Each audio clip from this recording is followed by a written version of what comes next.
Hello, ladies and gentlemen, and welcome to the new Let's Play, Torment Tides of Numenera.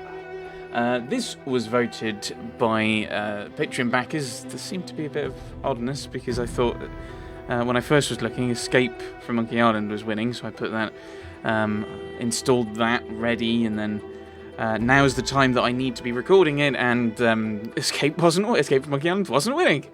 Instead, it was Torment Tides of Numenera. Maybe people are kind of tired of me doing loads of puzzle games and want me to do get back to an RPG. Well, here we are.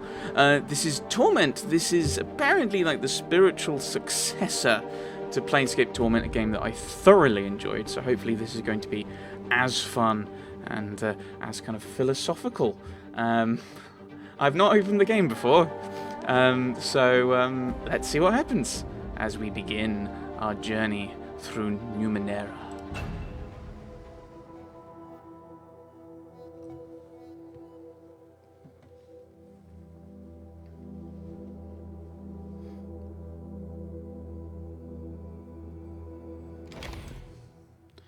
I probably should point out, remembering, I did back this.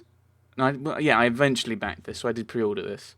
I don't know if that means anything other than the fact I'm very late at Let's Playing this. I will be male as always. I'm going to probably play someone similar to me. See what ends up happening. Your mind wakes in darkness. Oh, this voice acting. Cold sets into an unfamiliar body. A distant howling surrounds you, louder with each passing second. Insistent and invisible hands slap and tear at the membrane that protects you. I wasn't expecting voice acting. I'll say that. Your first emotion is an involuntary and formless panic. You feel you have forgotten something important. As if it once meant the world to you. But the details slip away as you grasp at them. Oh, good. My character has anxiety. That'll make them easy to roleplay. You force your eyes open. Look around. A white-pink fleshy cocoon surrounds you. Even as you look, a minor rent in its side tears open, and the howling wind forces its way inside. That doesn't sound good. The cocoon rips away, gone before you can grab it, spinning you into a dizzying tumble. You are falling, the world many kilometers beneath you. You catch a glimpse of a curved horizon, and also the ground beneath you that is approaching deceptively quickly. Above you, a small moon is slowly collapsing in upon itself. A corona of acid green and black energy playing around its edges. That doesn't sound good or healthy. The wind buffets you and burns your eyes, but you don't need to see the details of the faraway ground to know you're in serious trouble. You won't survive a fall from this stratospheric height. A part of your frantic mind babbles that technically you probably fell from a thermospheric height. You struggle to stay focused as the ground rushes toward you. Oh great, I'm playing a character who's picky, pedantic, sarcastic, and has anxiety. I am playing me. That's good to know. Flatten out to catch the wind. Instinctively, you spread your arms and legs, and they respond sluggishly. You stop tumbling head over heels.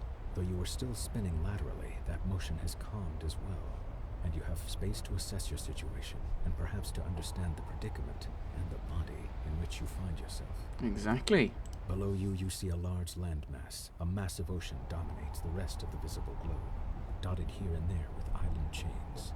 Small moons, unusual structures, and strange machines rush past you in glittering profusion as you plummet toward the ground. I think we'll study the world. That might give us an idea of where we can land. Now you see that this appears to be a huge megacontinent, the only land of any size on this side of the world at least. Great inland seas and lakes dot the land, and curiously, regular mountain ranges march up and down and across. You are falling toward what looks to be a great bay, a sprawling city perched on its shore just to the north. Further to the north and east, you see a broad plain scattered with curious structures, visible even from this height. The northeastern portion of this land looks to be a desert, a strange blue dot like an eye in its exact center. It seems to hold a city in its watery grasp. To its west is a ring of huge mountains, surmounted by enormous carved peaks spewing magma into a central catch basin. What concerns you most right now is the bay below you. It's coming at you quickly. Let's try and slow our descent even more. It's fruitless. You've reached a velocity that could, without irony, best be named terminal. You spread your arms and legs and try to catch a draft, and it looks like you'll hit the bay that's rushing toward you, unless you hit the building in its littered waters. A strange web of colors surrounds you, thrown by a figure standing on the balcony of the structure. But it is effective only at slowing your fall. Well, at least that's something. You strike the building hard enough to crack its crystalline structure. Okay, maybe not. And you hear one of the engines that supports it protest and howl, and the agony of the crash overcomes you. And then... the gameplay begins.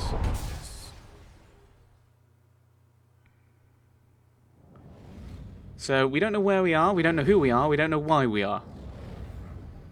Right to... Planescape Torment. Writing to your strengths. I think it's the same team, isn't it? Right, so it's just click. Okay. Metal waves are all over the floor, sending vibrations through the soles of your boots. Interact with this thing? No. Jumbled thoughts cloud your head as you study the empty bowl before you. Drops of liquid fall from the ceiling, splattering on the ground next to the bowl. The light from every drop is reflected in the bowl's rounded hollow, as if it hungers for that light and needs to be filled. Yet the bowl remains dry. Another drop falls from the ceiling, splashes across the pylons. Wasted. Examine the bowl. You trace your fingers over the slippery, overlapping scales that spiral up from the bottom of the bowl. The sharp-toothed rim plucks at your skin. It's going to be tricky to move this bowl without slicing your fingers on the edge. You might have to put some effort into it. Reflected light streaks across the surface of the bowl as another droplet falls from the ceiling. We'll leave it alone, because we might come across something else we can do. Nope. Okay. And... okay, so we're going to have to interact with the bowl. If we examine it again, I assume it's just going to be the same. Yes. Yeah. That's exactly right. We're going to have to carefully move it. You've encountered your first task. You have 3 stat pools, might, speed, and intellect, that you can spend to increase your chance of success. This is called using effort. To more easily move the bowl in front of you, use your mouse click to spend might for a higher level effort. Don't worry if you fail this task. In Torment, failure often results in interesting outcomes. Oh, I didn't mean to click that. Okay, you carefully... I thought clicking it would move it up. Clearly not. You carefully take hold of the bowl, avoiding the teeth on the serrated rim. With a deep breath, you move it over the I assume over the glowing pool of fallen light to catch more.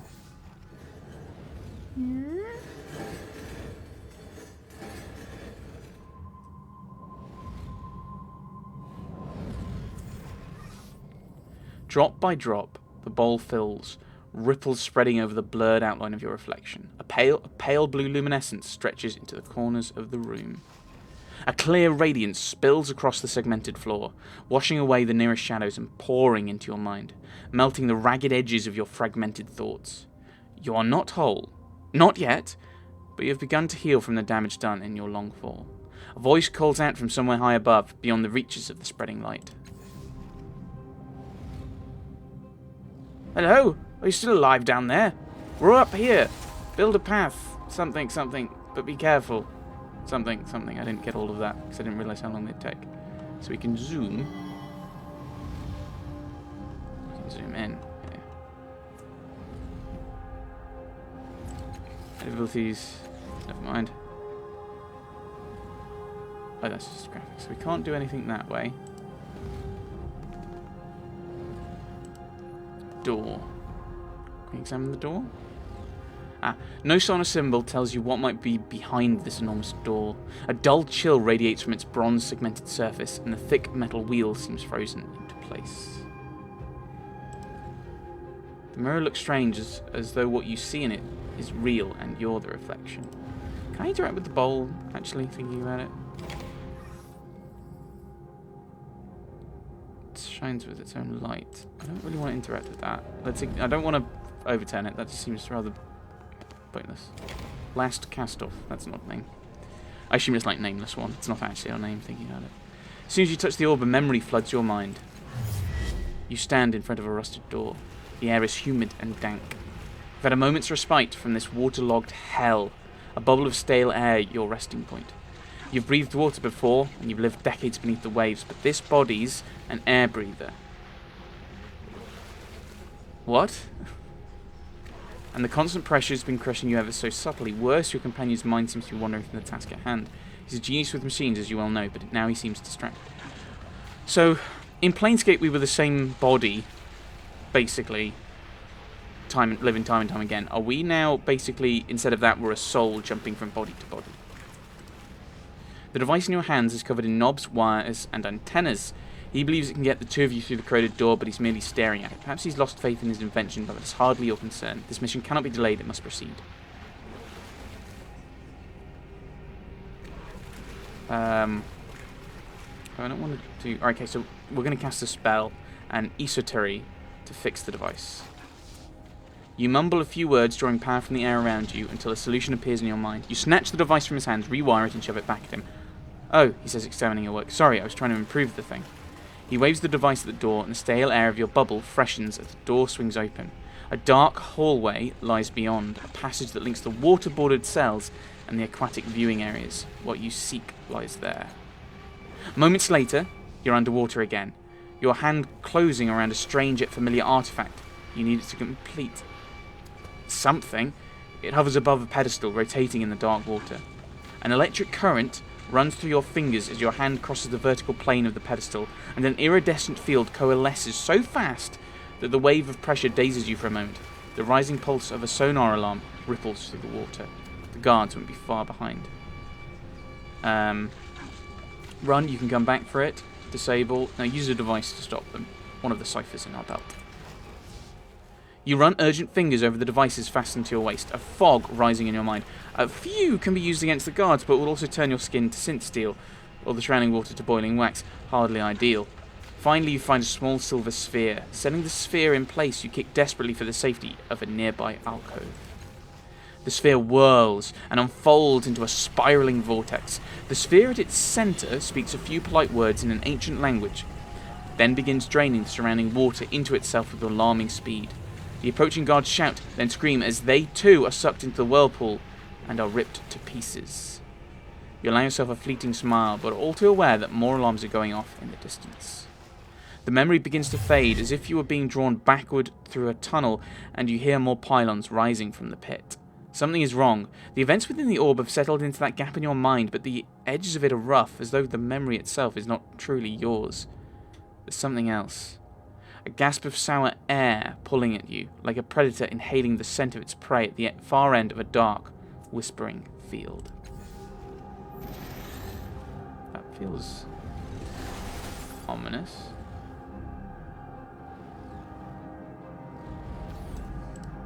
Right.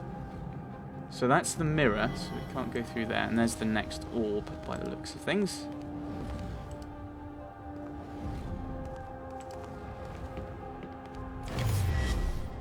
You stand beside a woman on a verdant crag. Beneath the two of you is a broad plateau towering above the overgrowth far below. Strange machines have been built into the cliffside, presumably for reconnaissance or defense. A metallic disc gleams from the center of the plateau. Your self-aware humanoid machines drill into the base of the cliffs below. If you were looking for a sanctuary, and you were, desperately, this seems like the right place. I don't know about this, the woman says, her voice flat, neutral. Her face is turned away from you. What makes this place any more secure than the other ones we've found? Hidden details your more experienced eye can see. Use your charm to persuade her. Convince her with the wisdom of your superior intellect. So we'll argue our case. A slight chill enters the air as you describe the potential power of the metallic disc below and the sealed vaults beneath it. She nods. So that's what your servitor machines are doing down there. You've already chosen this as a site, haven't you? She waits for your affirmation and says, all right, I'm convinced. The two of you sketch your plans for the sanctuary, drawing schematics and architectural diagrams. Then, you descend onto the plateau to examine the open ground. The woman suggests having one of the servitors build a shelter for your time here. You try to draw one of the constructs away from its task, but it doesn't respond to your voice. When you lay a hand on its shoulder to reinforce your command, it whirls and strikes you across the face with inhuman speed. It turns back to its task, ignoring you. Your companion helps you rise, laughter in her eyes. It seems your construct has other ideas. What's the matter with it? Use the Numenera integrated into the construct's body to overwhelm the behavior malfunction. Look for a deeper... examine the construct for mechanical faults, or look for a deeper solution. Perhaps it's an effect of the metallic disc itself. I mean, this is not what we... I assume this is not what we'd expect to happen. We've given it an order. So we'll go for this deeper solution. A mist falls onto the plateau as you wrap a fiber shielding mesh around the construct's skull. The mesh powers up, protecting the construct's mind from any trans-dimensional emissions that might be in the area. Taking a deep breath, you repeat your command. Acknowledged.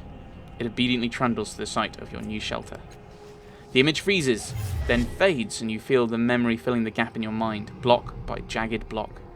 You stagger, clutching your head. Reclaiming these memories hurts. And once more, there's something else. Hairs lift one by one on the back of your neck. Something beyond this room can sense what you are doing and is hunting you.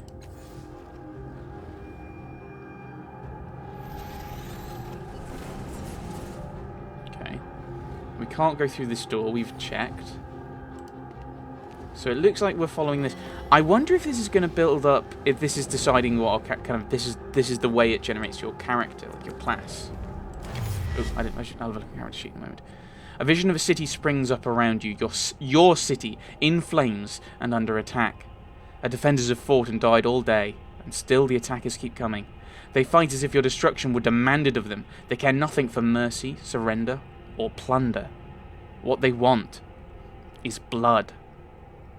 But you have brought a keen-eyed companion to the top of the tower. She's seen the way to stop the invaders. You need to get her to safety, and you need to rally your defenders. But even as you turn towards the door of the tower, two of the attackers descend from a hovering machine. You don't have time to strike at them before they land. One is brutishly large, his weapon a vibrating axe. The other is slim, sheathed in glassy armor, and holding a hilt with a sizzling, invisible blade. Your companion backs away. She's too young to help. Your enemies advance single file, confined by the parapet. Trade blows with the giant. You can handle it. I mean, this is the thing: is you're trying to work out the characters. You go duck into the giant's swing and attack before he can strike. I think that's better. Fight defensively. Figure out who presents the greater threat. They're advancing in single file. So in my head, I'm going to assume that the giant's in the front. That's why it's doing this. So we'll duck into the giant's swing and go for him.